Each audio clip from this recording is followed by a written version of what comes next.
Un especial agradecimiento al director de posgrados de la Universidad Católica, el doctor Gilberto Ramírez, y muy agradecido por esta ocasión de participación en el evento y en este ciclo de conferencias que ya es un éxito total. Un inicial y muy breve contexto de algunas ideas que además vienen tomadas de la tesis doctoral que presenté en la Universidad Alfonso X y pues que espero encontrar el ambiente académico y de tranquilidad para terminar de profundizar. En Latinoamérica en general hay un debate histórico sobre explicar por qué Colombia no tuvo un quiebre institucional durante la década de los 70s y los 80s del siglo pasado, como si lo tuvieron la mayor parte de los países latinoamericanos. No hubo dictaduras, no hubo golpes militares, se mantuvo la institucionalidad y, repito, hay un debate histórico sobre por qué pudo haber ocurrido. En el punto que nos interesa, sí parece claro que el derecho penal se desarrolló por dos caminos o dos vías paralelas. La del Código Penal, que cumple todos los estándares de la tradición europea, desde el Código Penal de 1936, con la influencia positivista, el Código Penal de 1980, que tuvo una influencia muy grande del Código Penal tipo para Latinoamérica, y el de 2000, que continúa, digamos, esa tradición continental europea del derecho penal anclado en unos principios dogmáticos, en unos principios rectores y en una elaboración bastante sofisticada, que además, para el punto que más nos interesa, terminó desarrollando la idea de que la pena tiene como límite la culpabilidad del sujeto. Ese es el derecho penal cotidiano, el que podemos compartir en las academias con cualquier parte del mundo, especialmente de la Europa continental. Hacemos foros y, digamos, ha tenido un gran desarrollo también en Colombia. Profesores como Bernardo Gaitán Maecha, Alfonso Reyes, hasta Luis Carlos Pérez, desde diversas tendencias ideológicas, se podía compartir el conocimiento dogmático. Pero paralelo a ese derecho penal, en Colombia se desarrolló otro que se fue desarrollando a través de decretos del Poder Ejecutivo fundados en estados de excepción. Estado de sitio se llamaba en la Constitución de 1886. Con unas características que después los teóricos podrían llamar algo así como derecho penal del enemigo. Un derecho penal aplicable específicamente a ciertos fenómenos.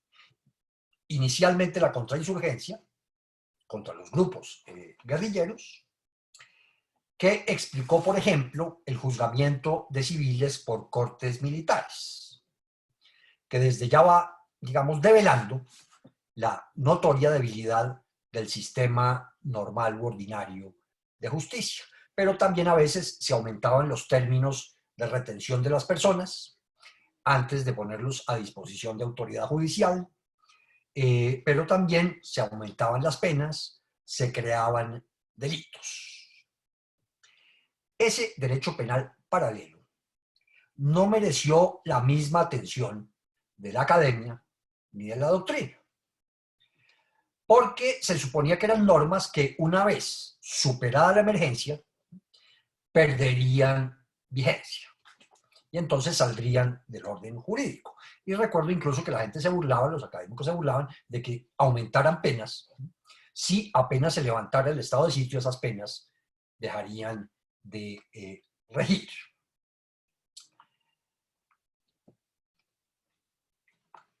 Digamos que esa dualidad, además, no se reflejó en una construcción científica o dogmática de las normas de emergencia. Se volvió un debate político entre quienes consideraban que eran expresiones alternas a una especie de régimen dictatorial, el Ejecutivo legislando en muchas materias, entre otras la penal, y en cualquier caso, repito, como perderían vigencia, pues no era necesario, digamos, el estudio profundo de ese conjunto normativo. Pero se produce la confluencia de una serie de factores que se concretan entre los años 80 y 90 del siglo pasado y que son específicos para Colombia, y a lo mejor explican por qué aquí ha habido un desarrollo más marcado de los mecanismos de terminación anticipada. El primero es el cambio cualitativo de lo que se llamó el conflicto armado, porque insurgió un fenómeno distinto que se refleja en una muy rápida y súbita acumulación de capitales. Primero con los cultivos de marihuana en la Sierra Nevada de Santa Marta, y que luego fueron trasladándose poco a poco a la acumulación gigantesca que produce el tráfico, o que produjo el tráfico de cocaína. Fue un proceso muy rápido, muy marcado, y que cogió, digamos, a la institucionalidad en una manifiesta debilidad.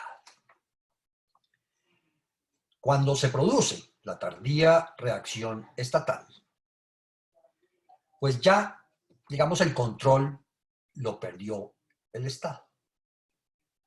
Y entonces recurrió a la extradición prácticamente como el principal o único mecanismo de reacción contra las líderes de los carteles de la droga, las organizaciones criminales dedicadas a esa actividad.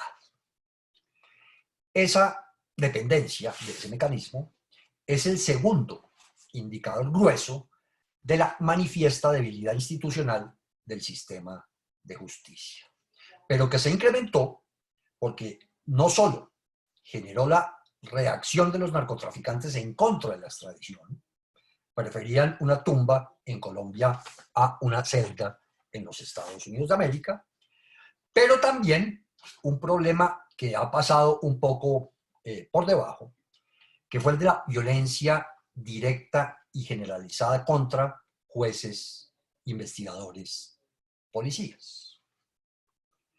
En Colombia se notó mucho el asesinato del ministro de Justicia en 1984, 3 candidatos presidenciales asesinados en 1989, una situación de violencia exasperada y exasperante, generalizada, bombas en las ciudades a las horas más concurridas de los centros urbanos, una situación poco menos que insostenible, que hizo pensar en algún momento que este era un Estado fallido, un Estado inviable, para oponerse a la extradición de nacionales colombianos a los Estados Unidos de América, con base en un tratado que se había celebrado en 1979. Pero también era claro que juez que se atrevía a tomar una decisión en contra de los líderes de esos carteles era juez asesinado. Muy pocos recuerdan cuántos jueces mártires hay en Colombia de ese periodo. Unos cuantos días antes,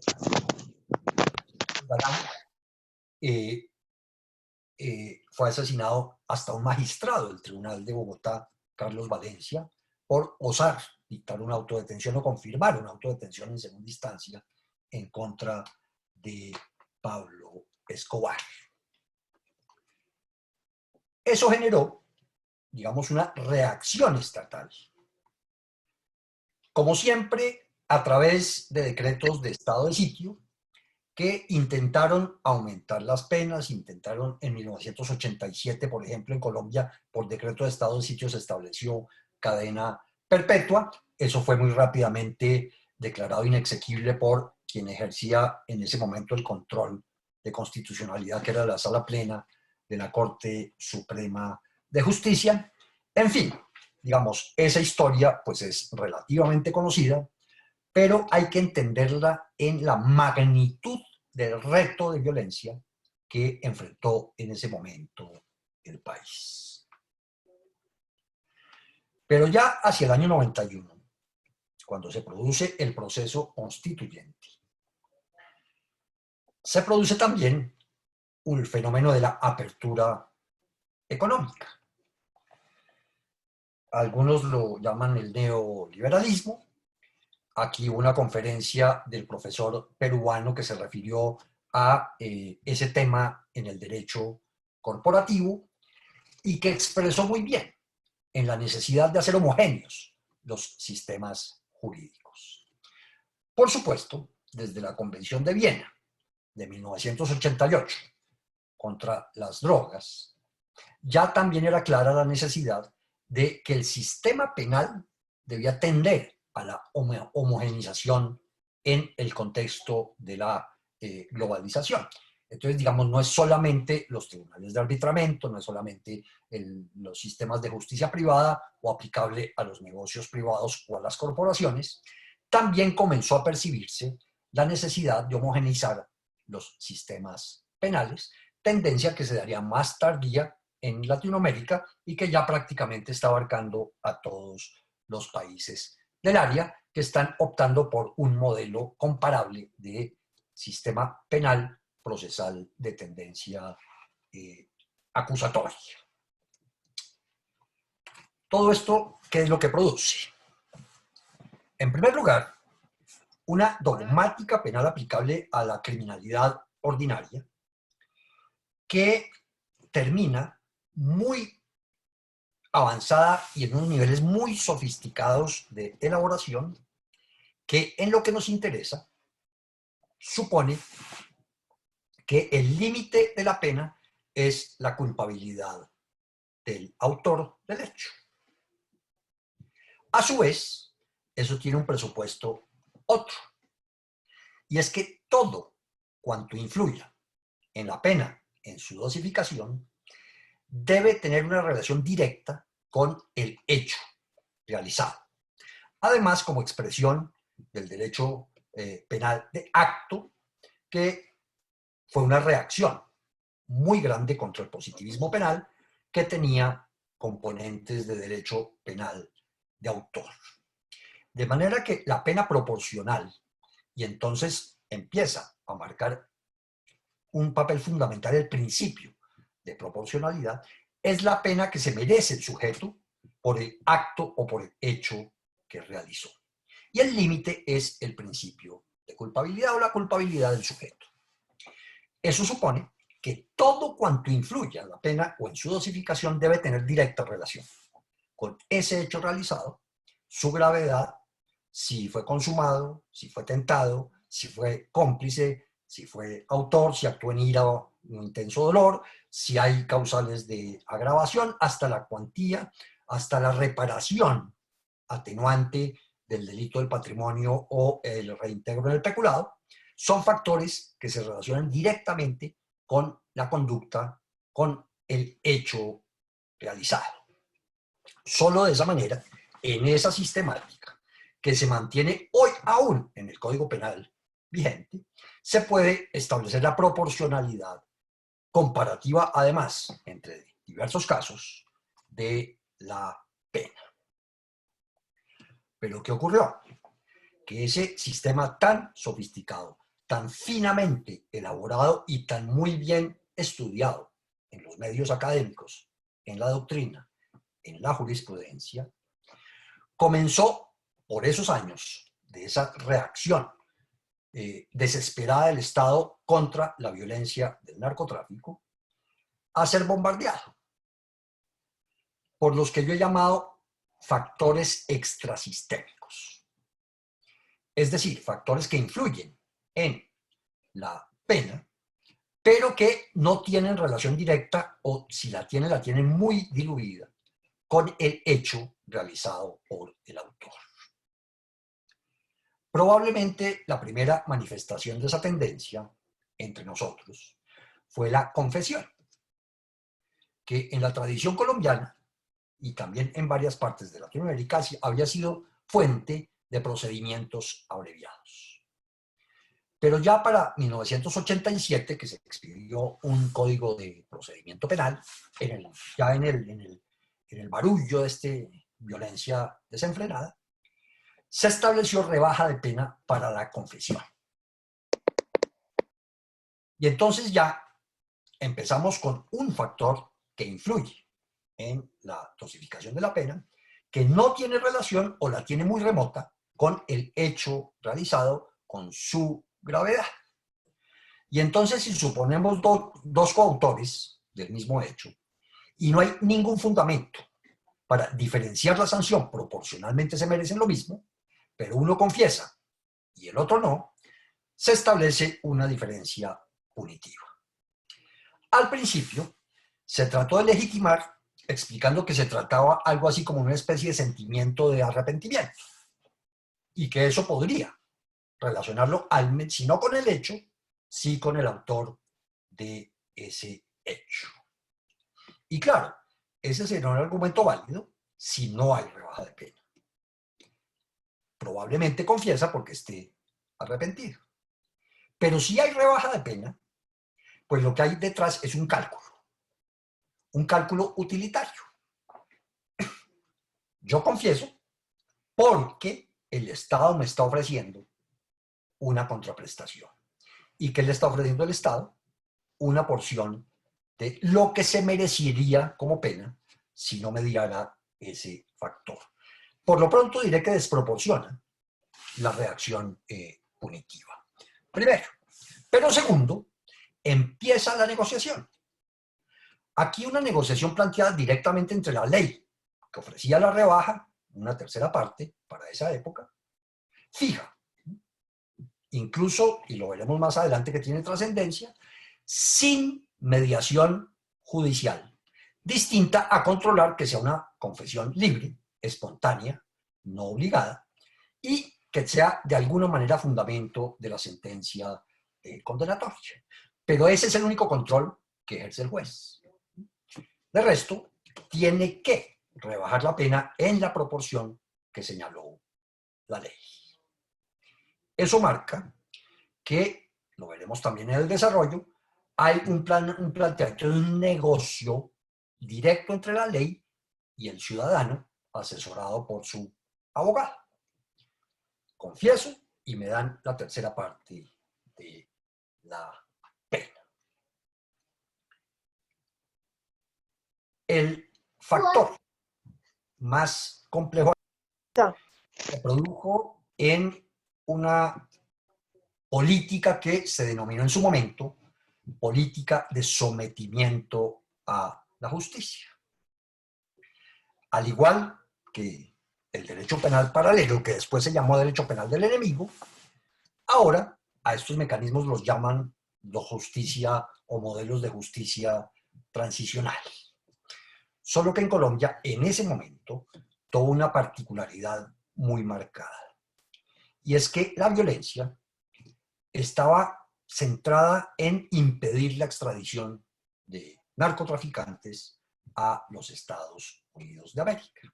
Y toda la legislación de estado de sitio que se había dictado desde 1984, que se declaró el estado de sitio, estaba directamente relacionada con el narcotráfico y el terrorismo generado por el narcotráfico, y todas las medidas adoptadas tenían limitación causal con ese fenómeno. Eran normas para combatir el narcotráfico, para combatir el terrorismo. El resto se regiría por el derecho penal ordinario del Código Penal, muy dogmáticamente elaborado.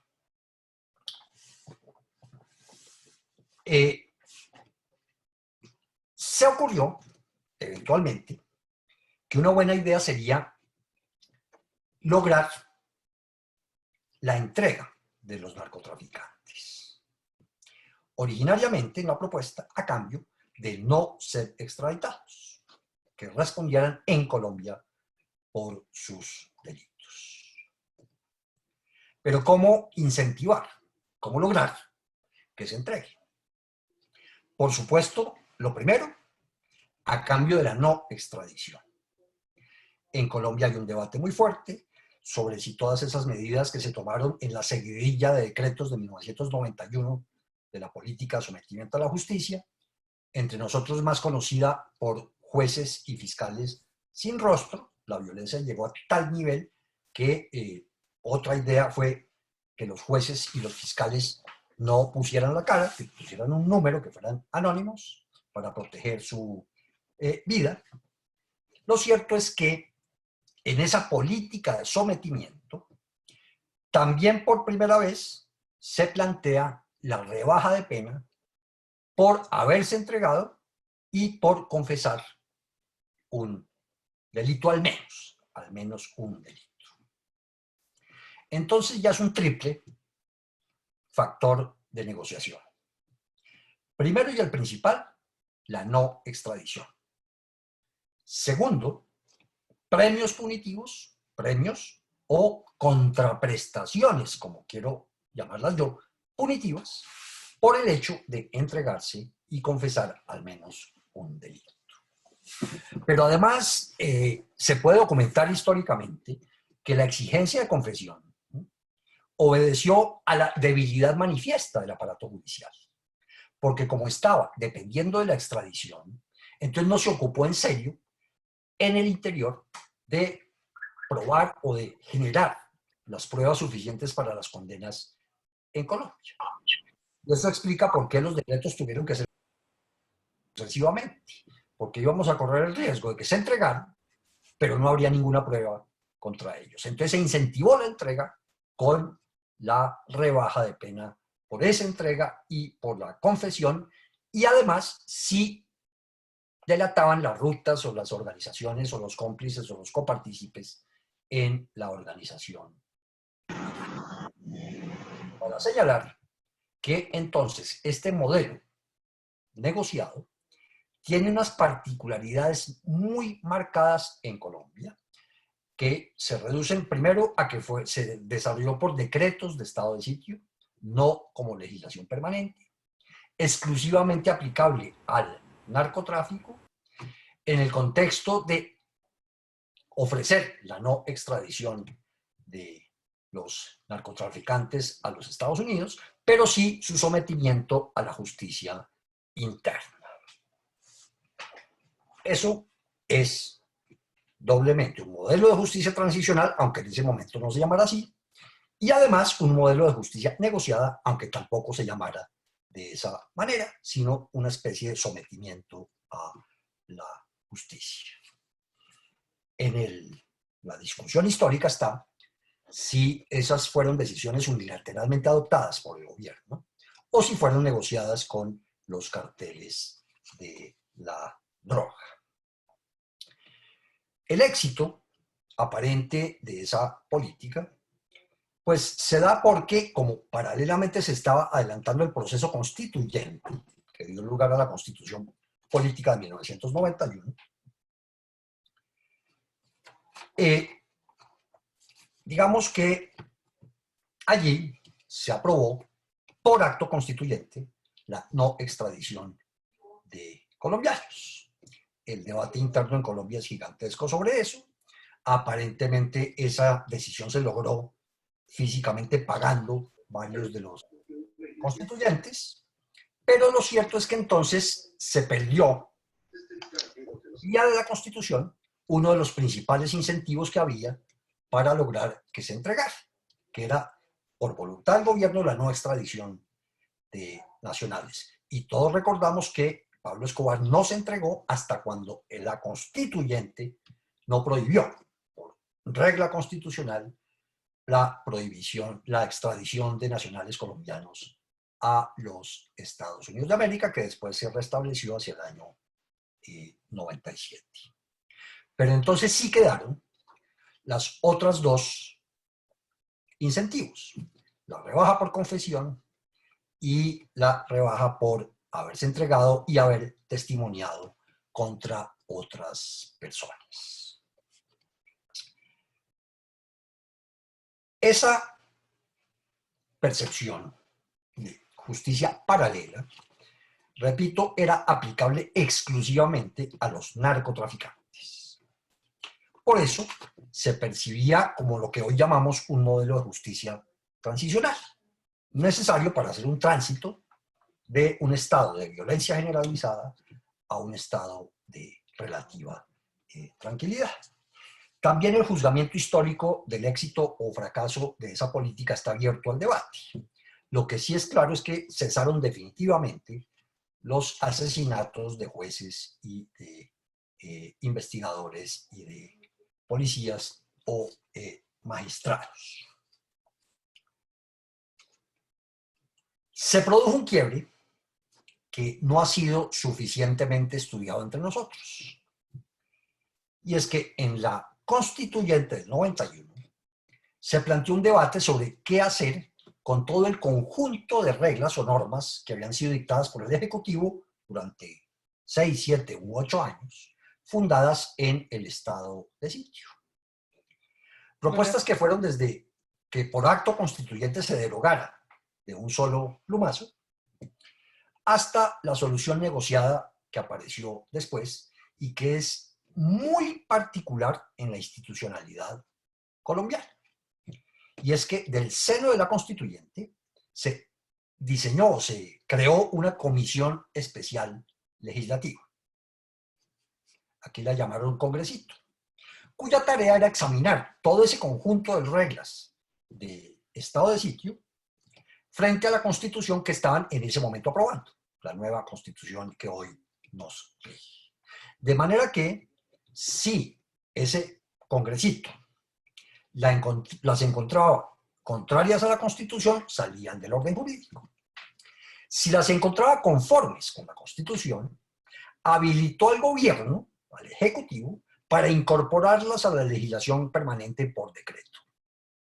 Y eso fue lo que ocurrió en general con todos estos mecanismos de rebajas de pena por entregarse, por confesar un delito. Y allí parece que nadie fue consciente de la magnitud que significa pasar de unas normas de emergencia aplicables exclusivamente al narcotráfico a meterlas como legislación permanente por decreto, y entonces se rompió la ligazón con la pelea contra el narcotráfico y se generalizaron para todo el sistema jurídico. Es decir, estos mecanismos en realidad se nos metieron por una vía institucional muy local, muy ligada a un fenómeno de violencia doméstica exacerbada, pero además a unos diseños institucionales también bastante particulares. Entonces, no respondió a una tradición, no respondió a unos estudios elaborados, no respondió a unos debates abiertos en el Congreso, no respondió a, digamos, una decisión totalmente consciente, sino a una coyuntura específica de tipo político, qué hacer con las normas de estado de sitio de la Constitución anterior que terminaron por vía atípica de un congresito no elegido en legislación permanente por decreto del Ejecutivo.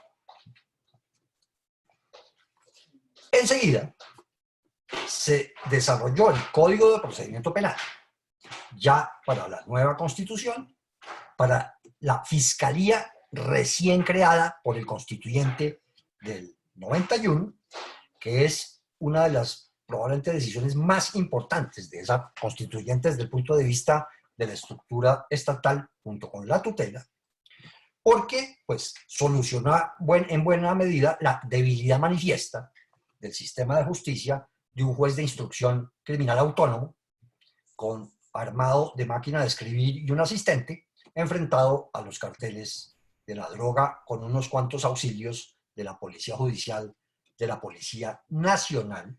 Recordemos que el CTI en Colombia se viene a crear por allá en el año 87, 1987.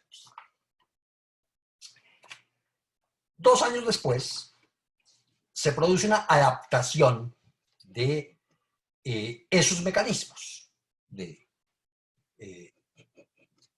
interferencias de factores que yo llamo extrasistémicos en la pena.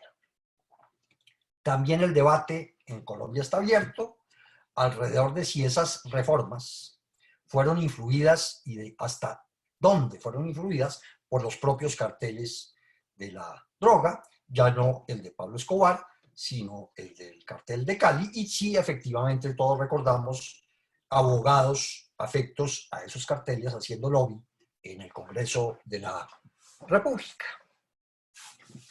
y que terminaron en una ley de 1993, que es probablemente la matriz hasta antes del sistema acusatorio de esto que llaman justicia premial, y desde ahí empezó el nombre de justicia premial. Confesión, una rebaja; sentencia anticipada, otra rebaja. De esos dos mecanismos interesa resaltar otra vez que se trata de una negociación directa entre la ley y el ciudadano, prácticamente sin ninguna mediación judicial, distinta al control externo de legalidad, es decir, que la decisión sea libre, que no vulnere garantías fundamentales. Pero en cuanto a la rebaja de pena, es fija, la dispone la ley. Entonces, si un individuo confesaba el hecho, ya tenía garantizada una sexta parte de rebaja. Y ya que confesó, pues lo más normal es que al día siguiente fuera al fiscal y le dijera: yo quiero ya sentencia anticipada. Se hacía un acta y se mandaba al juez de conocimiento, que normalmente no tenía ninguna razón para improbarlo, salvo las de legalidad externa, pero no en cuanto al contenido, y entonces quedaba obligado a dictar la sentencia. Y en esa sentencia tenía que rebajar la sexta parte por confesión y la tercera parte por sentencia anticipada. Y entonces allá se consolida, por ley ahora sí, esta interferencia de factores que están por fuera del sistema dogmático del delito, pero que influyen en la pena. Y además se establecieron beneficios por colaboración con la justicia.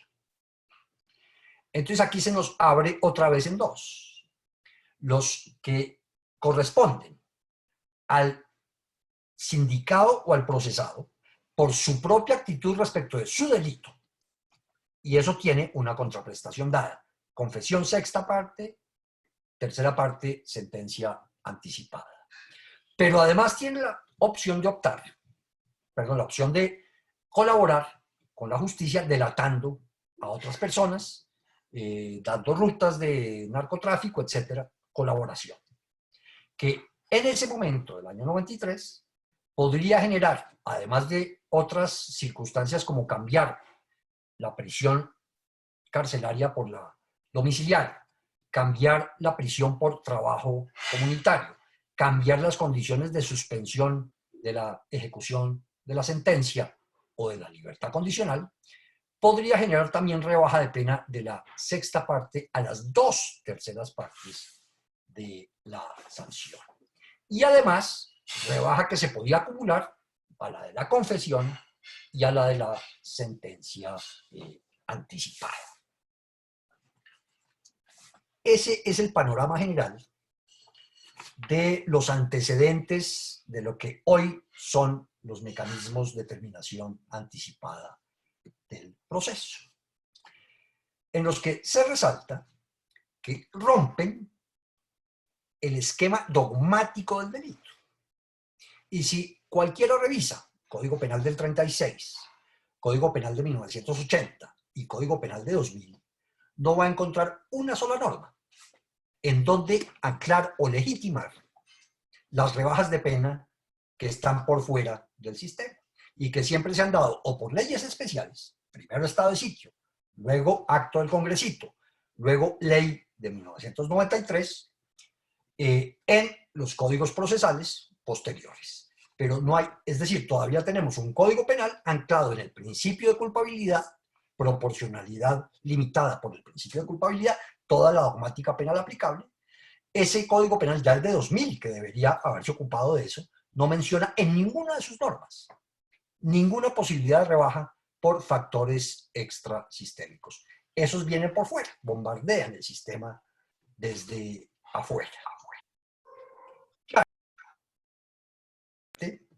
Que lo que en realidad se está produciendo es un choque de dos tradiciones jurídicas diversas. La del derecho penal sustancial europeo, con códigos penales, con normas rectoras, con principios, y el procesal práctico y de otro origen fundamentalmente anglo-sajón.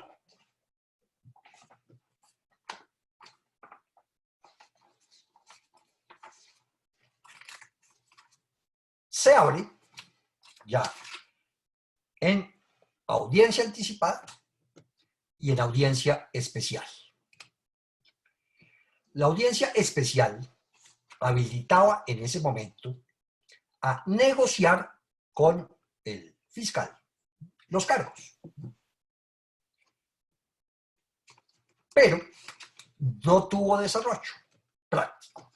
Y no lo tuvo porque la rebaja era la misma y finalmente el negocio todavía no se había desarrollado. Los ciudadanos optaron mejor por la sentencia anticipada, porque es fijo, es predecible, no depende del juez, el juez no valora, es decisión del ciudadano y de su abogado. Si confiesan, si se acogen a sentencia anticipada. La contraprestación la otorga directamente la ley. Y por eso sí se desarrolló de manera gigantesca la sentencia anticipada. Aún está pendiente la valoración, pero la percepción empírica es que la sentencia anticipada en Colombia revolucionó el sistema penal. En varios ámbitos, hasta el del litigio, porque por primera vez la suerte del ciudadano no depende enteramente del Estado, ni de la actividad de los órganos de justicia del Estado. Ahora el ciudadano, asesorado por su defensor, decide, por ejemplo, confesar, no confesar, optar por sentencia anticipada, no optar por sentencia anticipada. Y entonces se produjo un vuelco en el que un número muy importante de sentencias de esa época fueron anticipadas. A tal punto que, claro, no solo ese factor, también la creación de la Fiscalía, invirtió las cifras carcelarias entre presos sin condena y presos condenados, que en la tradición era más o menos 70-30. 70 sindicados, 30 condenados. Hoy está totalmente invertida.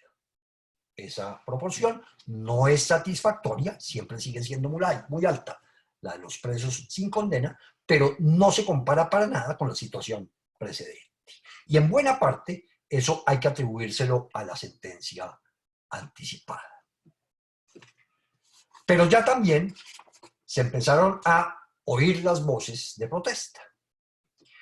Aquellas que ven que esos son beneficios, que son premios, que conducen a la impunidad, que son injustos, que el delincuente finalmente no paga lo que proporcionalmente le corresponde y hasta podría ser un incentivo para la comisión de delitos. Pero, sin duda, funcionó.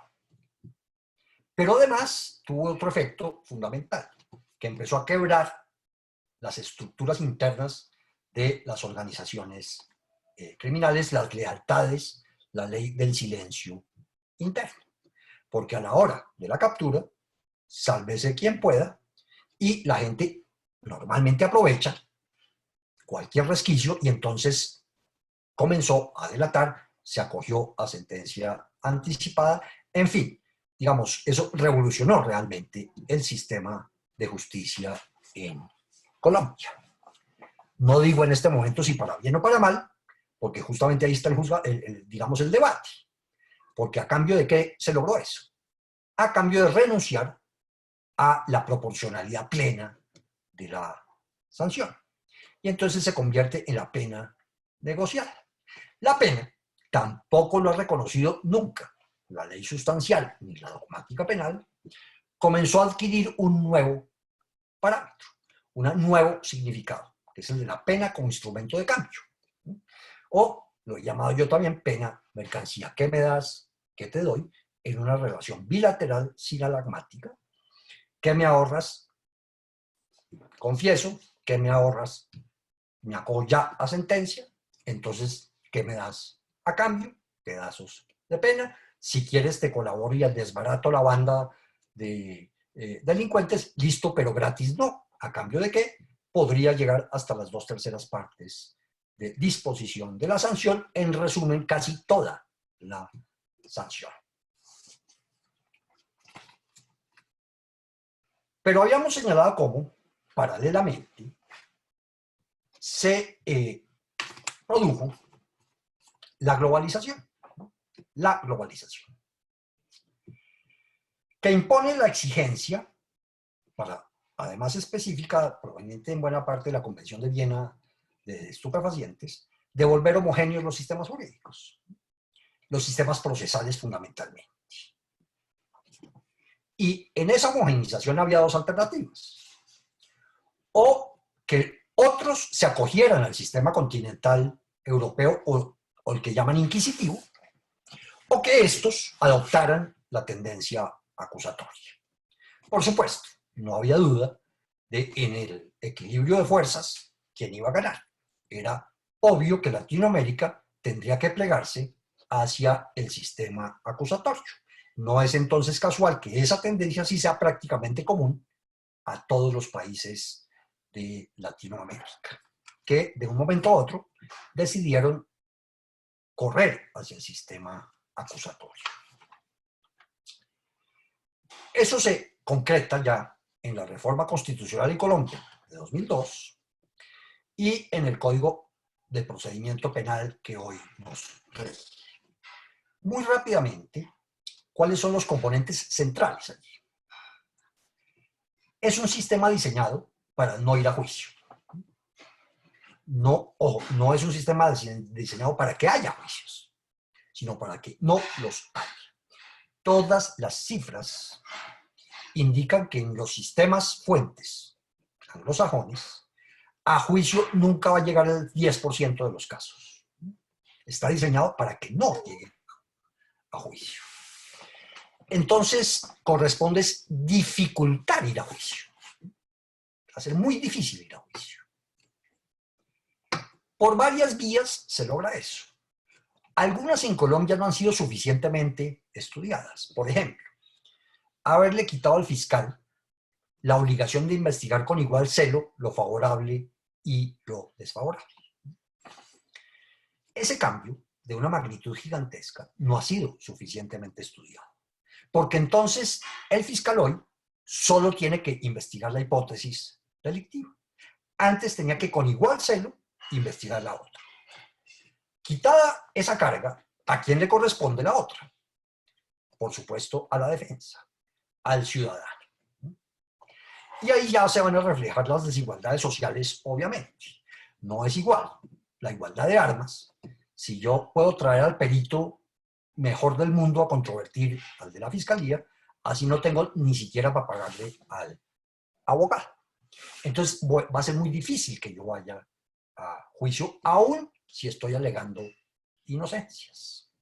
Esa crítica incluso la he oído también en Norteamérica para su propio sistema, que prefieren condenar inocentes en pro de la eficiencia del sistema, porque es práctico. Y es muy caro conseguir una defensa. Entonces, digamos, eso hace difícil ir a juicio. Otro factor que estaba en la ley originaria es la investigación secreta.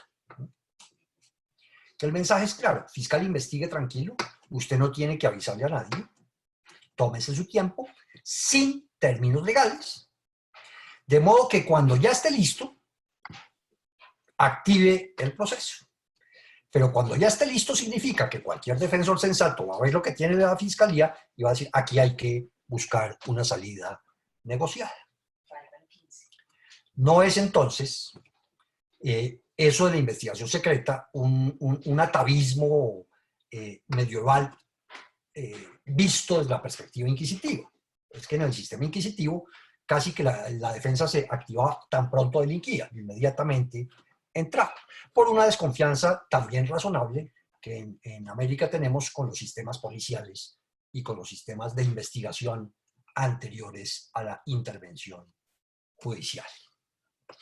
Eso de la investigación secreta, pues luego ya no se aceptó y entonces obliga al fiscal, de manera relativamente absurda, a tener que tomar decisiones sin tener los elementos. La idea originaria es que solo fuera a juicio o solo le avisara a la persona que está siendo investigada cuando ya le podía mostrar prácticamente las pruebas completas de lo que sería la imputación.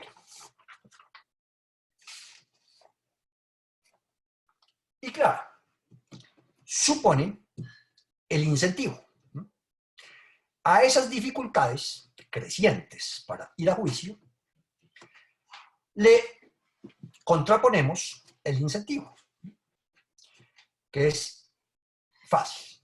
Usted tiene derecho a un juicio justo, con igualdad de armas. Si no tiene abogado, el Estado le provee su abogado. La Defensoría Pública en Colombia hace reales esfuerzos gigantescos por tratar de equilibrar la igualdad de armas, pero nunca va a ser suficiente. Y entonces listo, puede ir a juicio. Pero como eso es tan difícil, yo le ofrezco una salida. Yo le ofrezco una salida. Le rebajo la pena. Si usted opta por allanarse a los cargos o por acordar con la fiscalía la acusación, la imputación y hasta la pena. Ahí se plantea un problema complejo. Y es que, pues en el otro sistema, en general no funciona la acumulación jurídica de penas, sino la suma aritmética. Nosotros, en la otra tradición, tenemos un sistema de concurso de delitos que acumula jurídicamente las penas, sin que en caso de concurso pueda superar el tope legal máximo previsto por la ley. Y claro, ese tope hace que se desequilibre el modelo cuando empiezan a influir elementos extrasistemáticos o extrasistémicos. Porque igual acceso a estos mecanismos tiene el que ha cometido 25 genocidios o el que ha cometido 2 homicidios. Y tiene prácticamente las mismas posibilidades de allanamiento, de preacuerdos, etc. Y la misma rebaja. Entonces ya se empieza a ver que el choque de los dos sistemas empieza a generar dificultades de legitimación frente a la sociedad y frente a la lógica interna del sistema. Por supuesto, todo eso se va a ver completamente modificado si, como parece que ya va a ocurrir, se aprueba la cadena perpetua para algunas hipótesis. Eso va a hacer otra revolución del sistema penal porque va a rediseñar totalmente los esquemas de proporcionalidad. ¿Y qué incentivo va a ofrecer el Estado para alguien que cometió un delito que tiene cadena perpetua y quisiera negociar? Eso pues está por verse en el futuro inmediato. De manera que eso explicó por qué, paralelo a la introducción del Código de Procedimiento Penal que estableció el sistema, el aumento generalizado de todas las penas del Código Penal y subir el tope de 40 a 60 años. Porque ahora sí se reconoció en una ley específica, no en el Código Penal, que la pena va a ser negociada. Y entonces el máximo de la pena, el tope de pena, es algo así como la máxima baza que tiene el Estado en el jueguito de la negociación. Si yo tengo un tope muy bajo, 30 años, por ejemplo, como el Código del 80, pues para delitos graves, en negociación entro perdiendo. El resultado va a ser una pena demasiado baja. Eso explicó el aumento generalizado. Y por vía del aumento generalizado se vieron perjudicados los que no negocian, porque fue diseñado para los que negocian. Esos, en términos generales y de manera muy brevemente presentada, este es un tema bastante complejo. Todavía estoy buscando los escenarios académicos y de tranquilidad para desarrollarlo con plenitud, mucho más allá de la tesis doctoral, que da lugar a los mecanismos actuales. Bastante además diluidos ya por legislaciones posteriores, porque hay otra característica de nuestro sistema. Y es que en 2004, 2002, reforma constitucional, 2004 código, nos metimos en la tendencia acusatoria. Pero muy pronto nos arrepentimos, pero nos arrepentimos a pedazos.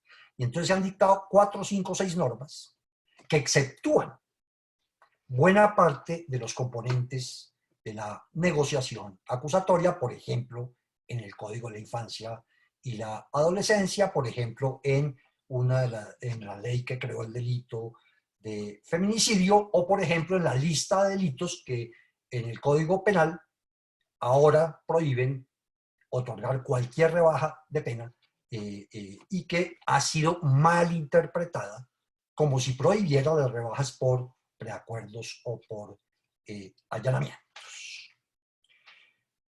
Básicamente, hoy funciona de la siguiente manera. En Colombia hay una evidencia que llaman de imputación, que casi no existe en otros sistemas acusatorios. En otros sistemas más bien se asimila como la audiencia de arraigo, como a la primera presentación del ciudadano ante un juez. Si el ciudadano en esa audiencia acepta los cargos, tiene derecho a rebaja hasta de la mitad de la pena. Es relevante esa expresión hasta en la mitad, porque a diferencia del mecanismo anterior, que era un negocio planteado directo entre ley y ciudadano, ahora sí hay mediación judicial y es discrecional del juez cuánto es la rebaja. Y eso dificulta enormemente una negociación, porque ¿qué puede decir el fiscal? ¿Cuánto me va a rebajar? Hombre, yo no sé el juez cuánto le va a rebajar. La jurisprudencia ha intentado modular la interpretación allí y decir que mínimo una tercera parte. Pero para entender que probablemente, a diferencia del régimen anterior en el que la sentencia anticipada, que es prácticamente un allanamiento, se disparó en la práctica, el allanamiento a cargos se ha dificultado y entonces tiende a no ser utilizado. Con mayor razón, si con desarrollos recientes de jurisprudencia obligan a devolver el incremento patrimonial o el beneficio que se haya obtenido con el delito, que es una medida muy sabia, muy lógica, pero solo para quienes tengan cómo pagar lo que hurtaron, y va a ser muy difícil que se aplique a la mayor parte de los delincuentes colombianos, que no son los de cuello blanco ni son los que tienen el dinero para devolver. Entonces digamos que el allanamiento creo que ha perdido fuerza justamente por la discrecionalidad del juez, que hace que fiscal y ciudadano no puedan negociar una pena. Y por eso se han ido probablemente más por los preacuerdos. Los preacuerdos en los que fiscal y ciudadano pueden negociar cargos, pueden negociar agravantes, pueden negociar atenuantes, pueden degradar la responsabilidad y a cambio de eso van a obtener o una rebaja de pena o el beneficio que consista en degradar la responsabilidad, por ejemplo, de autora cómplice, o quitarle agravantes o quitarle delitos menores. Esos son los dos mecanismos fundamentales de terminación anticipada del proceso hoy en Colombia. Y paralelo a eso está el principio de oportunidad, que es el sucedáneo de los anteriores beneficios por colaboración con la justicia, solo que antes había rebaja de pena. Hoy puede haber inmunidad por vía del principio de oportunidad para colaboradores que, digamos, contribuyan a desbaratar bandas criminales o contribuyan a evitar la continuidad de una actividad delictiva o la comisión de un delito. Allí pues se van a producir dificultades que son obvias porque no es para condenados y supone la posibilidad que el fiscal suspenda o renuncie a la persecución penal cuando se dan los supuestos de colaboración con la justicia. Y en la práctica se pueden mezclar principio de oportunidad y los otros dos mecanismos, especialmente el de los preacuerdos, y eso ha convertido en una muy compleja relación, pero muy rica relación entre ciudadanos, fiscalía y jueces. Por ahora, ya me he tomado el tiempo correspondiente. Espero haber hecho una presentación que me preocupa mucho, que es demasiado esquemática para tanta profundidad de tema, pero prefiero quedar a disposición del auditorio de las preguntas que me quieran formular. Muchas gracias por la atención. Doctor Jaime, muchísimas gracias por su brillante y profunda intervención. Creo que este es un tema que usted ha abordado desde las tres perspectivas: la conceptual, histórica, la jurídica normativa y la práctica de ley ferenda. Y sin lugar a dudas, muchos de los temas que usted abordó en su intervención parecen complejos, pero quizás usted con la experiencia práctica que ha tenido podría aún más profundizarnos sobre estas cuestiones. Y la primera cuestión está entre los críticos de la justicia negocial, de la justicia consensuada, que señalan que como aspecto problemático de este modelo anticipado de terminación de procesos, surgen figuras como la de las confesiones forzadas, los testimonios amañados, la figura de soplones, infiltrados, impostores o como lo llaman en España, los chivatos, que son delatores con algún tipo de interés. ¿Cómo poder garantizar un sistema que solucione de manera pronta, eficaz y anticipada los procesos con sujetos que puedan tener de cierta manera una verdad, pero que puedan tener un interés superior a la verdad? Su experiencia, ¿qué nos puede indicar sobre este tipo de individuos que pueden conjugar la práctica de estos sistemas negociales? Ciertamente es uno de los tantos riesgos de este tipo de modelos. Recuerdo que cuando existía rebaja por confesión, que hoy ya no está, se detectaron, claro, casos de confesiones vendidas. Y eso adicionalmente cuando hay una persona que ya está condenada a la máxima pena prevista en el orden jurídico. Ya no le importa confesar los delitos que quiera, si más pena no le van a poder imponer. Y efectivamente en las cárceles había confesiones al mejor postor de personas que ya estaban con la pena máxima. También es claro que puede haber y suele haber trampas o intentos de trampa con testigos o con señalamientos en esto del principio de oportunidad falsos a terceras personas. Ese será siempre el riesgo del sistema. Pero no es un riesgo tan diferente al que ha existido siempre alrededor del falso testimonio. Porque antes, pues siempre que yo quisiera probar la inocencia, también podía recurrir a testigos falsos. Ahí la única opción realmente es el control interno del sistema. En la fiscalía, entendiendo que es extremadamente costoso en el largo plazo ser presa fácil de falsos colaboradores o de falsos testigos. E históricamente se ha visto que tiene costos procesales difíciles. Y, digamos, en términos generales, el funcionamiento cotidiano de la Fiscalía tiende ya a cuidarse de esos riesgos, pero siempre estarán presentes, indudablemente. La única manera es, ahí sí, la crítica del testimonio, las alertas ciudadanas y, digamos, una mayor rigor en la preparación de los fiscales en estos mecanismos de negociación y de valoración de las colaboraciones futuras. Pero no creo que haya ninguna manera total de eliminar ese riesgo, como no lo ha habido nunca, de eliminar la posibilidad de falsos testimonios. Doctor Jaime, y en eso que usted llama la construcción de una cultura institucional, ¿qué papel tendría o cree usted que en Colombia existe una ausencia de cultura jurídica que cree que más condenas, más años de prisión es sinónimo de más justicia y que la única clase de sistema penal exitoso es el eficientista, donde la verdad es contingente y donde las absoluciones son sinónimo de impunidad?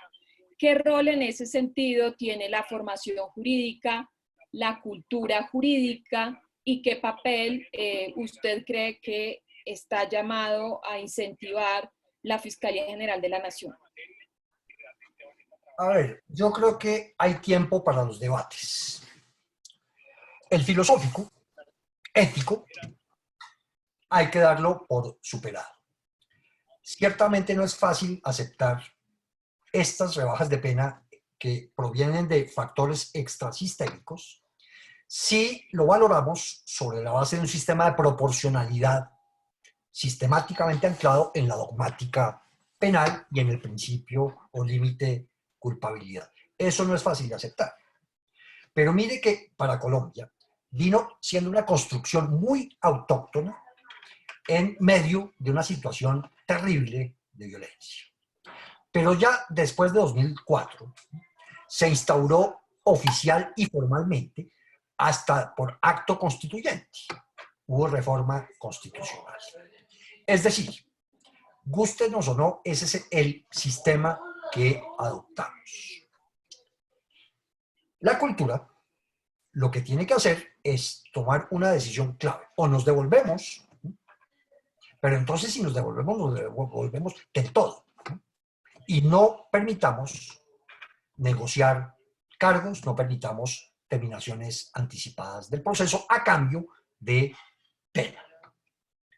Esa sería una opción que ya creo que no es históricamente viable. La otra es construir hacia adelante un mejor sistema. Esa construcción supone, primero, el cambio cultural, de entender que eso también es justicia. Así resulta una pena menor para dos coautores, uno negociando y el otro no.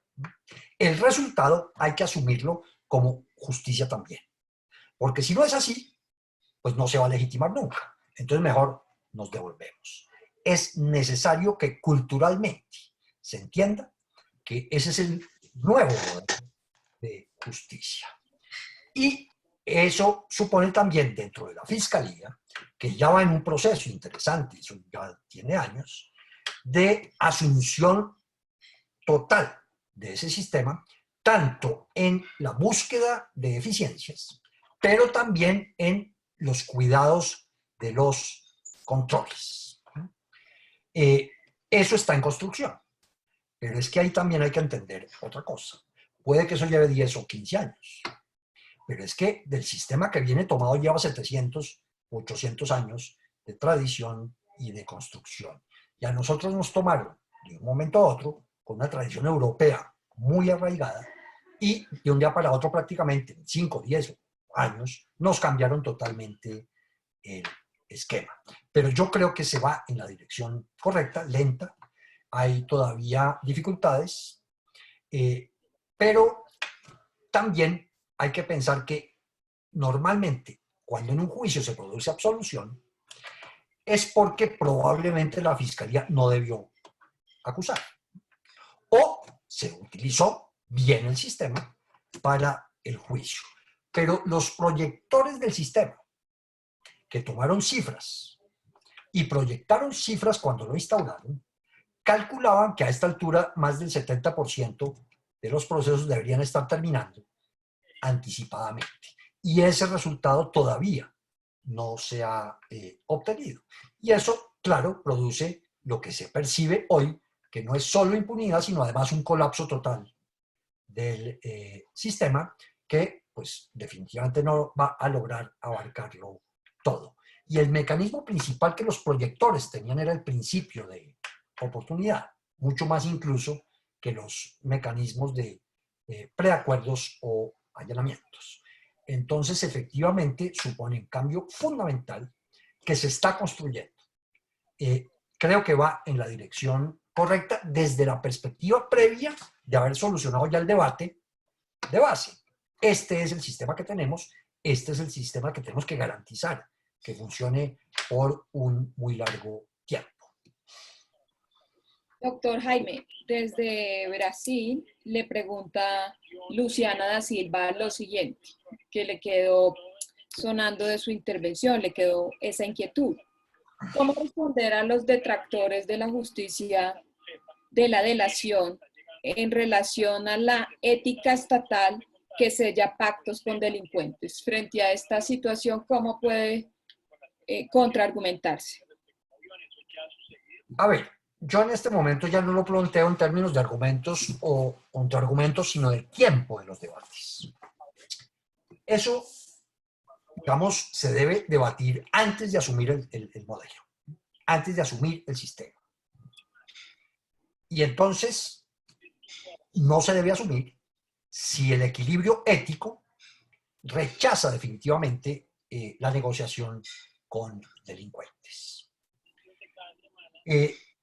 Pero la tendencia homogeneizadora actual en Latinoamérica se orienta hacia el sistema penal acusatorio.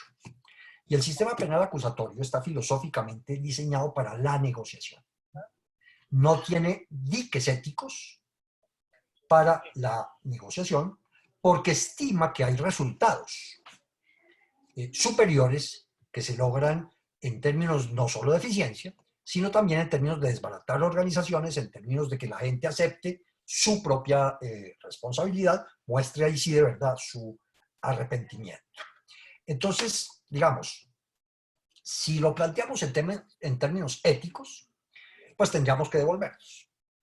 Mi percepción allí es que el debate ético ya está superado, ¿cierto? Y lo que tenemos que aceptar es que rompamos el modelo exclusivamente retributivo, que rompamos el esquema dogmático penal, de que en la pena no se pueda negociar, y que la negociación es finalmente una manera de castigar más rápido, con mayor eficiencia y con mejores resultados si además hay colaboración y garantía de no repetición. Pero, digamos, no puedo descalificar tampoco la posición ética contraria. Perfecto. Aquí a través del Facebook Live me comentan que hoy tiene el mayor número de visualizaciones desde que empezamos este ciclo de conferencias, así que felicitaciones por su convocatoria, doctor Jaime. Y alguien me dice que lo ha visto muchas veces en las audiencias en la Corte Suprema de Justicia como fiscal y le quiere felicitar por su coherencia, porque siendo fiscal ha planteado las mismas ideas. Y pregunta aquí otra persona que se llama Natalia Huitrago, que le surge la duda de la intervención, ¿por qué en delitos como violencia intrafamiliar, que son de tanta recurrencia en nuestro país, se plantea la excepción a las ideas que usted ha generado en su intervención? Eso responde al debate ético.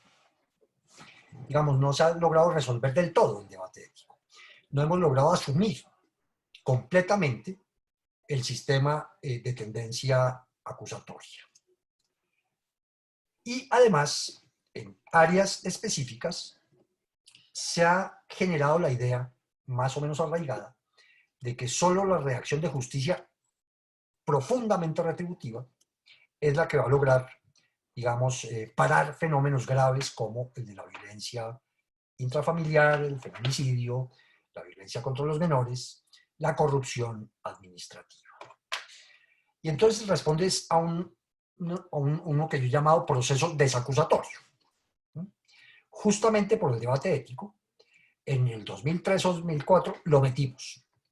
Listo, lo metimos. Pero el debate ético ha hecho que no lo queramos del todo, que no se legitime del todo. Y entonces buscamos siempre excepciones. El problema de las excepciones no es solo la desigualdad que genera, porque eso siempre se podrá legitimar. La violencia intrafamiliar hay que combatirla, hay que proteger menores, etc. El problema está en que todo lo que se quiere ganar con la negociación, ahora toca ganarlo en juicio. Porque si no hay ningún incentivo para la negociación, pues las personas no van a negociar. En el ámbito de la violencia intrafamiliar hay otro problema más complicado. Y es que suele ocurrir que la persona denuncia en el momento del conflicto, en el momento en que es agredida la víctima, pero es la propia víctima la que pronto está arrepentida de haber denunciado y está siendo el principal defensor del agresor, al punto que la dificultad está en que como no hay incentivos para terminar el proceso, toca ir a juicio. Y normalmente el juicio está fundado en el testimonio de la víctima, que no va a ir a juicio porque no está interesada en la condena.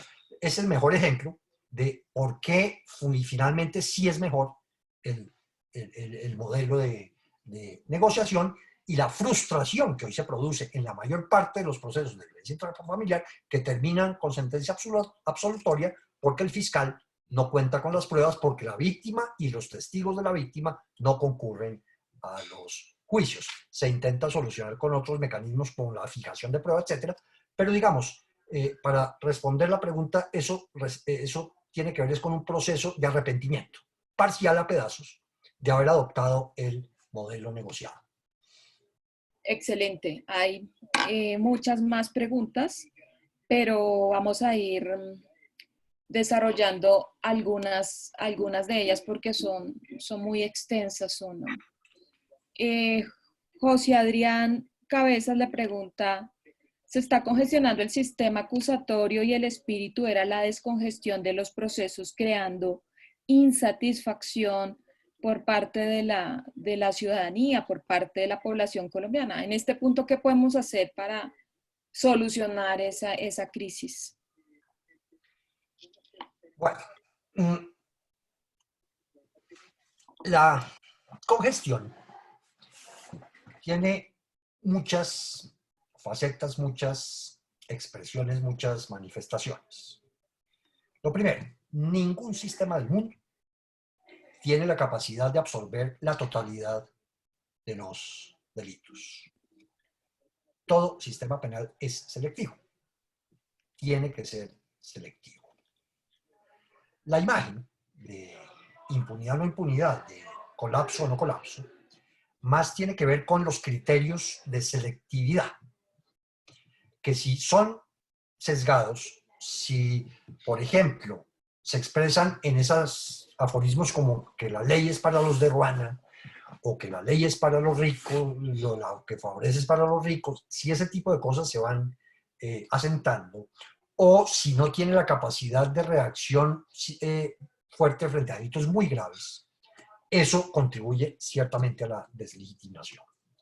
Pero en el delito ordinario, en el delito común, en el delito cotidiano, lo que se advierte es una falta de respuesta de otros mecanismos distintos a la pena o obstáculos a que se desarrollen los mecanismos de justicia restaurativa, de justicia alternativa, sobre todo los de justicia restaurativa, que no se han desarrollado mucho en Colombia.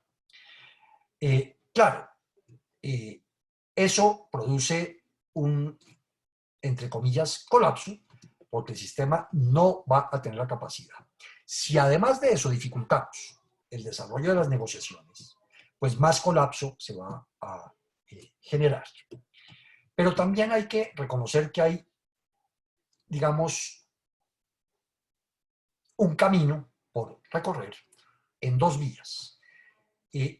Entender y legitimar los mecanismos de negociación, por una parte, y por otra parte, desarrollar profundamente los mecanismos de justicia restaurativa y de rescate del protagonismo de las víctimas en la posibilidad también de que negocien con sus agresores, por supuesto, dentro de condiciones controladas por la autoridad. Eso es lo que creo que nos pone en el camino correcto, pero entendiendo también que ningún sistema del mundo va a lograr cobertura total y que a veces se produce como con las buenas cosas. La Fiscalía, que empezó cambiando totalmente el panorama de justicia en Colombia, es víctima de su propio éxito probablemente. Y entonces las demandas de justicia se han incrementado superlativamente.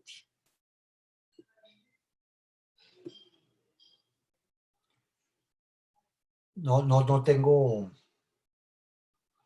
Quizás uno de los mejores modelos que confirma lo que usted está exponiendo es el de Estados Unidos, donde solamente entre el 3.4 y 4% llegan a juicio.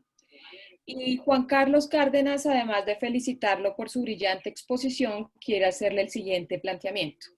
En 1990, Colombia profirió los decretos 2047 y 2372, mediante los cuales concedió beneficios punitivos a personas responsables del delito de tráfico de estupefacientes que se sometieran a las autoridades y aceptaran su responsabilidad.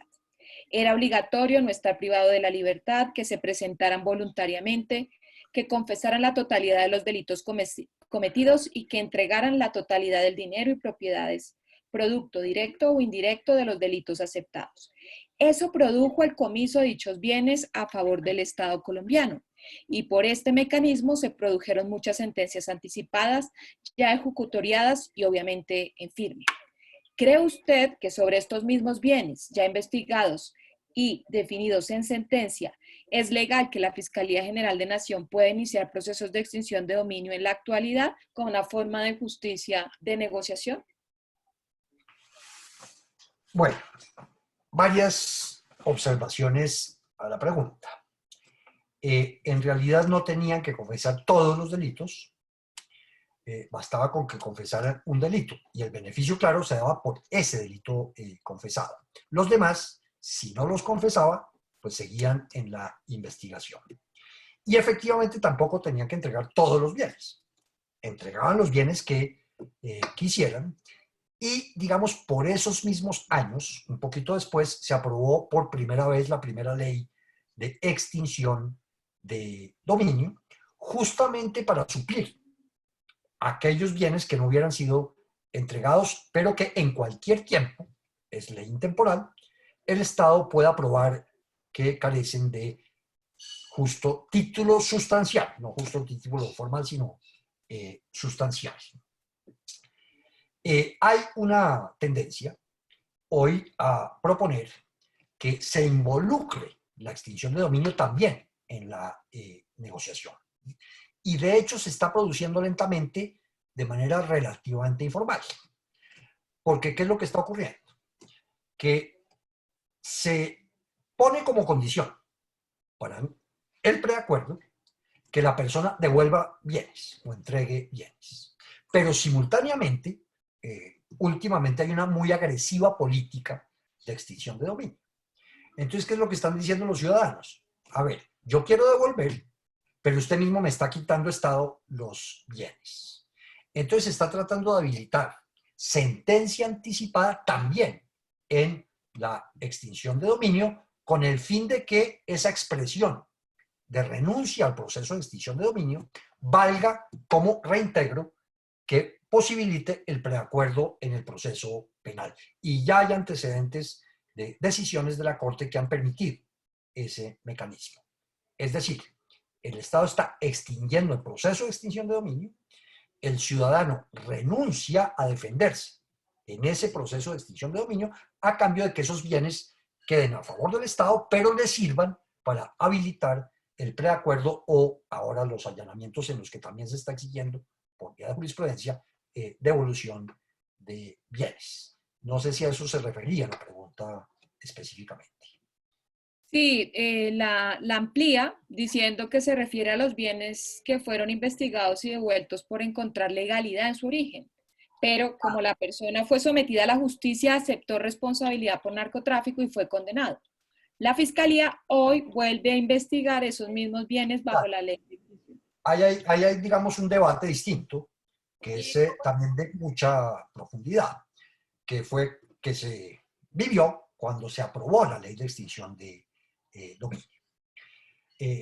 Porque es una acción real de contenido civil en el que en buena parte se admite la inversión de la carga de la prueba, porque como no es una sanción, sino que responde, al menos en la filosofía, a la obligación que tienen todos los ciudadanos de explicar y al Estado el origen de sus fortunas y de sus bienes. Entonces el debate ahí sería si el hecho de que no hayan sido decomisados en su momento, purga la legalidad de esos bienes. Y entonces impediría que el Estado hoy vuelva sobre ellos en acción de extinción de dominio. Pero si asumimos que no haya habido una sentencia que los libere, sino simplemente que no se involucraron en el comiso de esa época, pues digamos que quedaría habilitada la extinción de dominio que es intemporal. Pero ya tocaría mirar cada caso específico a ver si efectivamente hay vulneración o una especie de bis in idem. Solo que otra vez tenemos que recordar que en la concepción filosófica de la ley de extinción de dominio colombiana no es una sanción penal. Es la recuperación del Estado de unos bienes cuya legitimidad no fue capaz de probar el ciudadano. Excelente. Me parece que este tema daría para todo un conversatorio Por y supuesto, las cuestiones principales han quedado por supuesto. planteadas. El doctor José Hernández quiere hacerle la siguiente pregunta, además de felicitarle por su brillante exposición. Uno de los temas por usted enunciados es que en otras latitudes el porcentaje de procesos que terminan de forma anticipada es inmensamente superior al de los terminados por la vía de sentencia. Con base en su gran experiencia, ¿cuál considera usted que es la razón para que en Colombia ocurra lo contrario, donde se deja a un lado la práctica en la aplicación de la justicia por el rigorismo de los procesos? Gracias. Justamente en que no sea, primero y lo fundamental, no se ha legitimado socialmente. Todavía se sigue percibiendo que es premio, que son beneficios, que son gabelas que se le dan a los delincuentes, y no se ha logrado que se entienda bien que se trata en realidad de contraprestaciones y que finalmente es preferible eso a unos juicios eternos o unos juicios de unos resultados impredecibles o literalmente de la total impunidad. De modo que yo creo que el obstáculo principal es el cultural social, pero también institucional. Y segundo, eso ha generado unas tendencias legislativas que a pedacitos han ido rompiendo la esencia del modelo, prohibiendo preacuerdos en ciertos casos, dificultando, obligando al fiscal a que tome decisiones en unos términos apremiantes. En fin, digamos, hay una ambigüedad todavía en las leyes y en la sociedad que han impedido que coja todo el vuelo el sistema. Perfecto, doctor. Aquí siguen llegando muchas preguntas. Esta viene desde Argentina, donde Daniel Laborde le agradece su disposición y le quiere trasladar una pregunta. Si los funcionarios públicos en ejercicio de sus funciones están exceptuados de los modos de finalización anticipada del proceso penal. En el origen del sistema no. Recordemos que cuando era de normas excepcionales, se aplicaba solamente al narcotráfico. Cuando en la constituyente se le dio al congresito la labor de dejar pasar las normas, pasaron sin ninguna excepción. Y así se reprodujeron en 1993 y así se reprodujeron en 2004 ya con el sistema acusatorio. Es con posterioridad en que por leyes específicas, aquí los llaman estatutos anticorrupción, no sé cuántos se habrán dictado, que se crean las excepciones, entre otras, para los servidores públicos. Y eso ha sido disfuncional realmente para la persecución de la gran corrupción. Ha habido, digamos, ambigüedades de dificultad porque cuando existían los mecanismos, digamos, las organizaciones criminales y de corrupción en el Estado tendieron a romperse, a delatarse entre sí, y eso se ha dificultado, aunque no del todo, porque, digamos, hay ambigüedad entre lo que se puede hacer y no se puede hacer, pero, digamos, está dentro de la tendencia de excepciones, de tratar de quitarle las posibilidades cuando se trata de corrupción administrativa, delitos de servidores públicos. Hay un mecanismo, ese sí, bastante difícil de asimilar para el cohecho y quién denuncia primero. Y entonces puede incluso exceptuarse de pena, principio de oportunidad, a quien denuncie primero el acto de corrupción. Y de manera, a mi juicio, absurda, puede acceder a esa opción el servidor público, que es, ahí sí, éticamente difícil. Yo recibo como servidor público el dinero y corro a denunciar primero y me quedo sin el delito y con el dinero. Ahí hay un problema, digamos, ético todavía más marcado, pero igual dentro de la lógica del sistema lo que se busca es romper las lealtades y efectivamente se supone que eso debe producir efectos preventivos. Doctor Jaime, pero esa figura que se introdujo en la ley o Estatuto Anticorrupción 1474-2011, ¿realmente ha tenido aplicación la figura del testigo de la corona que denuncia antes que se inicie el proceso penal? O aunque la norma es muy atractiva, su experiencia práctica permitiría inferir que no es tanto como se ha aplicado. No se ha desarrollado, digamos, masivamente. No, digamos, todavía subsiste entre los actores de la corrupción la idea de que no van a ser nunca detectados. Y mientras esa idea persista, pues ese mecanismo no se va a desarrollar. Solo a medida que las investigaciones sean más agresivas y sean más fuertes desde la Fiscalía, es probable entonces que se comience a utilizar con más frecuencia ese mecanismo que, como Paula señala, no se ha desarrollado mucho. Excelente. Hay una de las figuras más problemáticas de los modelos consensuados o negociales y es la figura del acusado testigo, quien se deja seducir y colabora con la justicia después de consumado el delito del testigo de la corona. ¿Qué argumentos hay o existen a favor de esta figura dentro del modelo negocial de justicia? A ver, uno de los mecanismos que hay en Colombia es el del principio de oportunidad. Y una de las causales del principio de oportunidad se da para la persona que se va a autoincriminar o se autoincrimina y se compromete a servir de testigo contra terceros del delito cometido o de otros delitos cometidos. Forma parte esencial de estos mecanismos de negociación la posibilidad de que el que está siendo acusado o incriminado tenga la opción de terminar su proceso o de obtener principio de oportunidad, dice la norma, con inmunidad incluso, si declara contra terceros. Ahí lo que se supone que debe ocurrir es que se valore cuidadosamente que ese testimonio contra terceros, obviamente, no sea falso, pero además que escale las cadenas de la organización criminal.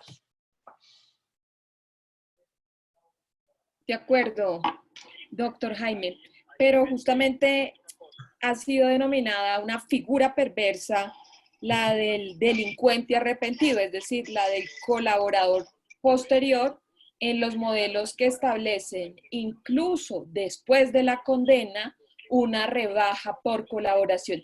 ¿Qué riesgos se pudieran pensar en este tipo de sistemas de delincuente arrepentido?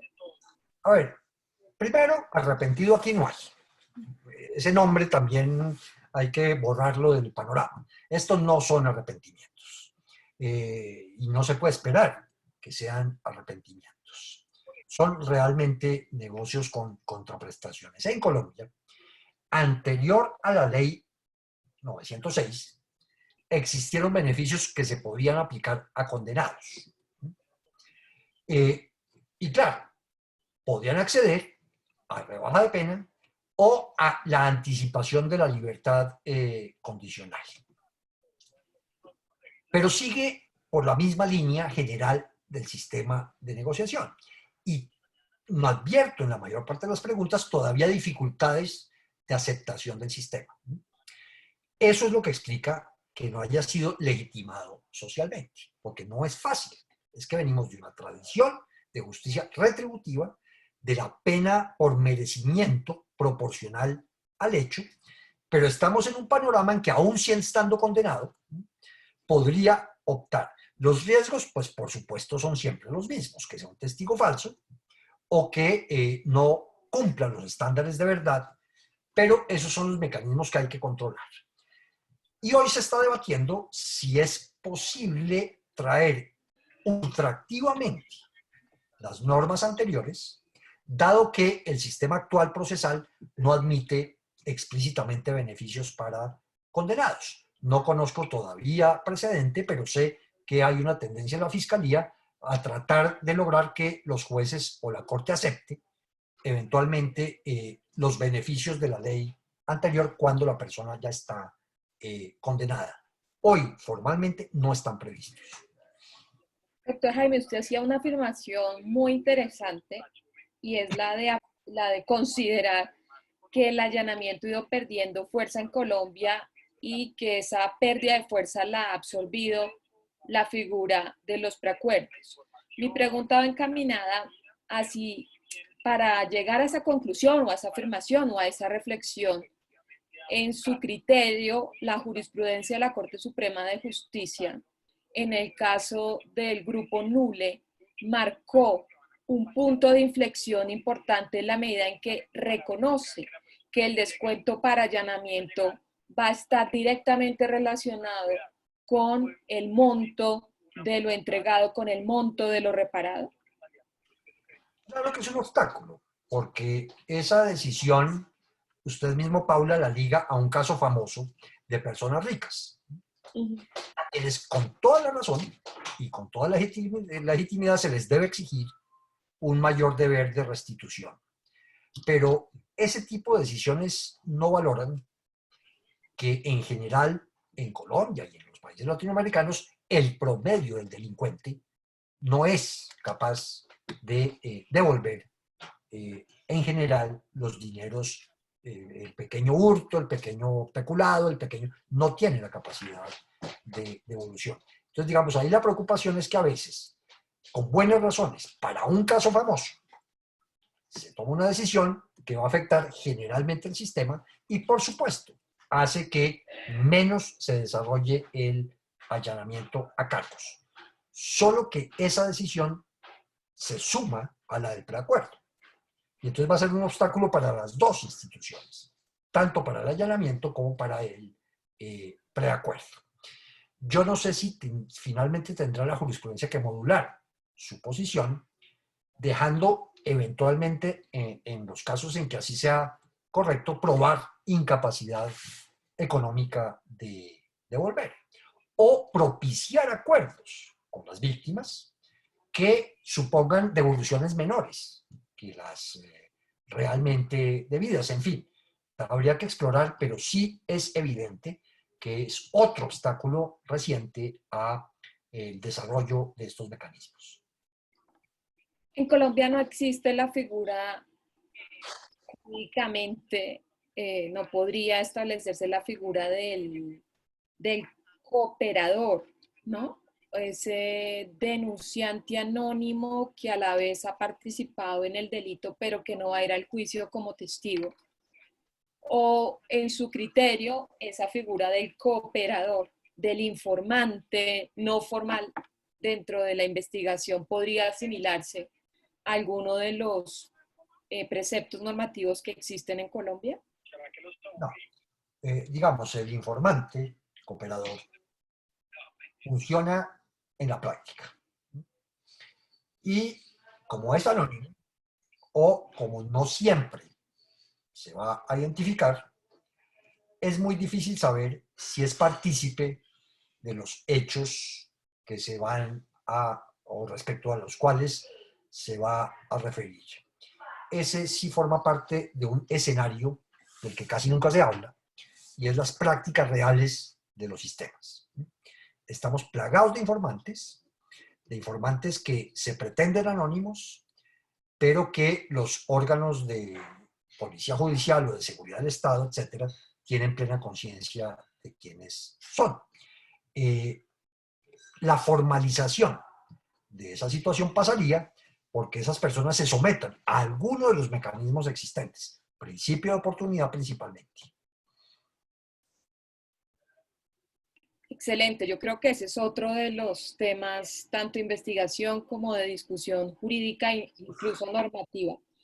Y en otra perspectiva, Karen Rosso le pregunta que si bajo el presupuesto constitucional de que todos somos iguales ante la ley, al allanarse, dependiendo de la etapa procesal en la que se plantea este allanamiento y se hace la realización de una rebaja de pena, en los casos de personas que cometen delitos contra menores de 14 años que no entran en esa presunción del beneficio de rebaja de pena, ¿no se afecta el principio de la igualdad ante la ley?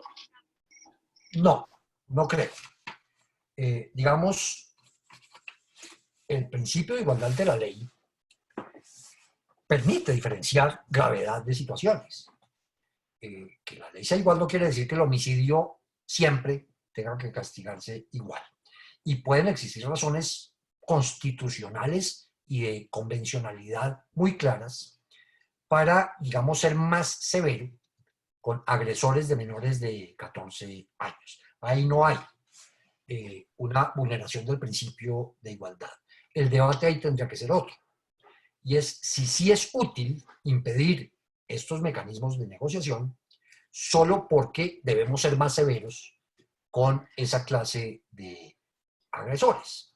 Mi percepción es que eso se debería manejar con rebaja, con aumentos punitivos sustanciales, agravantes de la pena, pero que no impidieran los mecanismos de negociación. Pero, digamos, definitivamente no creo que esté involucrado allí el principio de igualdad. Hay una cuestión bien interesante en Colombia de la que no se ha hablado tanto y es el alcance de la ley de extinción de dominio, de la ley 1778 del 2016 y un beneficio premio que se concede al testaferro que delate la procedencia ilegal de bienes. La ley le reconoce un porcentaje. Esta norma se ha cuestionado por violar la ética, por criterios eficientistas. En la vida práctica del sistema penal, ¿se está aplicando esta figura o realmente su aplicación ha sido tímida? Digamos, no podría hacer una afirmación absoluta, no dispongo en este momento de los datos precisos. Es un mecanismo relativamente reciente y que solo muy lentamente está comenzando a verificarse. La situación del testaferro es muy delicada porque hay una tendencia entre los delincuentes a que esos testaferros con el tiempo sienten que deben dejar de ser testaferros y son titulares de los bienes, tienden a apropiarse de ellos. Y yo creo que buena parte de la violencia entre los delincuentes proviene de ese tipo de actitudes. Personas que fueron testaferros, pero que con el correr del tiempo empiezan a sentirse dueños. Y esas personas, mientras no vean un riesgo de acción de extinción de dominio o un riesgo penal, pues prefieren pasar por debajo, prefieren permanecer anónimos. Solo si hay más agresividad en los mecanismos de investigación para efectos de la extinción de dominio, o aún si quiere, para efectos tributarios, es probable que ese mecanismo se haga más frecuente. Y nuevamente, el debate ético pues siempre estará. Pero también hay que valorar la otra cuestión, ¿es buen o mal negocio? De acuerdo, pero en este sentido hay una cuestión muy importante y es el operador a quien corresponde la discrecionalidad de los mecanismos de negociación. En el sistema federal americano, donde se aplica mucho esta figura, los fiscales federales suelen ser los mejores. Han pasado por un proceso de selección muy arduo, están sometidos a unas pruebas tanto conceptuales como de ética rigurosas y existe una amplísima percepción de confianza y de seguridad en las decisiones discrecionales que ellos tomen, porque quienes llegan allí suelen ser los mejores. Eso no quiere decir que no haya corrupción, pero es mínima o muy poca. Será importante también, junto a todo lo que se ha dicho acá, fortalecer sistemas de selección de jueces y fiscales y quizás dotar esa discrecionalidad un poco como lo hace el modelo americano con las guías de sentencia, las guidelines, para que existan discrecionalidades regladas mucho más eficaces en estos institutos? Bueno, pero es que ahí sí me sacaron totalmente del tema. La Fiscalía General de Colombia tiene una deuda histórica ya muy larga de no desarrollo de los mecanismos legales y constitucionales de selección de los fiscales, que en la teoría debe ser siempre por concurso de méritos. Por razones históricas de muy difícil desarrollo en una charla de estas, además porque pues no sé qué tanto interés allá afuera por ese tema, lo cierto es que no se ha desarrollado. Entonces, hay un problema básico primero y es que se nombran sin proceso previo de selección y ahí influirán los amiguismos hasta las tendencias políticas dependiendo del periodo del fiscal de que se trate. Pero por otra parte la jurisprudencia desarrolló una especie de inamovilidad absoluta de esas personas que fueron nombradas sin previo concurso de méritos, porque no pueden ser reemplazadas sino por personas que hayan ganado concurso. Entonces se genera la relación más perversa imaginable, y es que son los propios funcionarios de la Fiscalía los que van a torpedear y se encargan de torpedear cualquier intento de selección por méritos. Por supuesto que ahí hay una deuda histórica grande y un problema muy complicado de resolver, pero que tendrá que ser resuelto. Porque tenemos que garantizar efectivamente procesos de selección y de permanencia con la calificación de servicios que garanticen unos mayores estándares en las personas que desempeñan la función. Y eso produce otro efecto no deseado, y es que los fiscales hoy en general han terminado siendo empíricos. En buen sentido, la mayor parte, digamos, lo hacen más o menos bien, pero por azar. Es decir, no hay ni escuela, no hay selección por méritos, y esa es una deuda histórica grave de la Fiscalía colombiana. En Colombia se habla que pudiese existir otro mecanismo de justicia negociada informal, pero que se ha ido llevando a la práctica, y es el de las imputaciones preacordadas. ¿Usted cree que esa práctica real de nuestro sistema es positiva o es desafortunada? Primero, advierto que está prevista en esa ambigüedad normativa. Si uno revisa la norma de allanamiento, está utilizando la palabra allanamiento puro o allanamiento preacordado. Es decir, a la imputación, la norma prevé que se pueda llegar con la imputación acordada. Y por supuesto que dentro del modelo es positivo. Es positivo.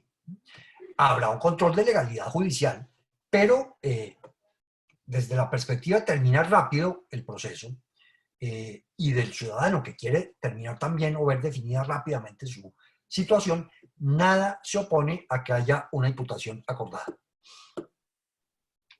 El doctor Gilberto Ramírez le quiere preguntar a través de este espacio, ¿cuál es el papel real que tienen las víctimas dentro de los sistemas negociales? ¿Pueden generar obstáculos fuertes en relación a la naturaleza de un sistema de igualdad de armas y a un sistema donde el papel de la víctima debe ser exclusivamente restaurativo y no de intromisión en los institutos específicos del sistema? Ese es un debate de mucho más calado, de mucha mayor envergadura. En Colombia, hasta hace muy poco tiempo, 15 o 20 años, no existía el concepto de víctima con derecho a intervenir en el proceso, más allá de lo que llamábamos parte civil. Y explícitamente la ley y mucha jurisprudencia de muchos años limitó esa intervención exclusivamente a la pretensión económica. Y solo tenía facultades para cobrar perjuicios. En esa dirección podría pedir embargos, podría pedir medidas cautelares sobre bienes, podría promover condena en perjuicios y ejecución de la condena en perjuicios, pero no tenía ninguna facultad de intervención, por ejemplo, en la detención preventiva, en la cantidad de la sanción, en el delito imputado, salvo que tuviera directa relación con los perjuicios. En un lapso muy corto, demasiado corto, eso cambió totalmente. Y cambió además en un contexto en el que debilita, digamos, la igualdad de armas y debilita conceptualmente el concepto acusatorio en el que el fiscal, que es representante del Estado, es a la vez representante de víctimas. En teoría, las víctimas no deberían necesitar más representante porque allí está el fiscal y está el juez. Pero digamos que las realidades del discurso de verdad, justicia, reparación y los desarrollos de la jurisprudencia internacional, pues han llevado a que también sea un debate que debemos superar. Y ya es muy difícil devolvernos a una especie de víctima únicamente buscando la indemnización de perjuicios. Y más bien deberíamos tender a cómo aprovecharlo en términos de justicia restaurativa y en términos de que no haga prevalecer siempre y únicamente el concepto de justicia retributiva. Porque los obstáculos en realidad se producen cuando la intransigencia es simplemente porque quiere ver al otro que se podra en la cárcel y nada más. Ahí se convierte ciertamente en un obstáculo. Si toda la cultura judicial se vuelca hacia la búsqueda de satisfacciones mutuas víctima-agresor, es probable que cambie un poco, pero por ahora sí, claro, desequilibra el proceso porque es una parte más en contra del procesado y sí es percibido en muchos casos como obstáculo. Dos elementos adicionales que pudieran incorporarse a esta afirmación podrían ser, si a usted le parece correcto o no, la tradición que combina el sistema dogmático continental europeo con un procedimiento de tendencia acusatoria y la posible complejidad de llevar esos dos sistemas en un mismo proceso penal. Y la otra cuestión es la tradición histórica que nuestro país ha tenido con el principio de legalidad como el gran derrotero del sistema penal. Frente a estas posibles causas que convergen, ¿cuál es el rol al que está llamada la formación universitaria en relación a la cultura jurídica de las nuevas generaciones? Justicia restaurativa y Justicia no necesariamente retributiva. Es claro. Y dentro de esos modelos de justicia restaurativa, ¿cuál cree usted que son los que deben aplicarse? A ver, el Código de Procedimiento Penal hoy está plagado. ¿Qué es lo que ocurre? Que falta que, y eso es posible por vía jurisprudencial, se rompan las rigideces de una excesiva legalidad, ahí sí, en contra. Digamos, la jurisprudencia colombiana hace rato que ha desbordado el principio de legalidad para muchos fines, para muchos efectos, y hoy es la jurisprudencia la que está construyendo. Y hay toda una ideología del juez activo, del juez constructor, del juez que puede brincar obstáculos rígidos de la rigidez de la legalidad. Es difícil, pero ya es posible en ciertos casos. Por ejemplo, arreglar un homicidio culposo. Se puede denunciar un homicidio culposo. Claro, una imputación subjetiva. ¿Será tan difícil eventualmente aceptar negociar un homicidio doloso? No lo sé. Es difícil. Pero si uno lo piensa delito por delito, situación por situación, pues va a advertir que muchísimas veces será preferible una víctima satisfecha que una pena legal rígidamente impuesta. Y estoy seguro que si este sistema se puede desarrollar y si seguimos con la idea del juez que tiene la capacidad de, digamos, reinterpretar la legalidad en función de la convencionalidad y de los tratados y de los derechos de las víctimas, es lo que debemos lograr. Y entonces, para muchos casos, aunque en la rigidez legal no se pudiera, se podría pensar en mecanismos restaurativos.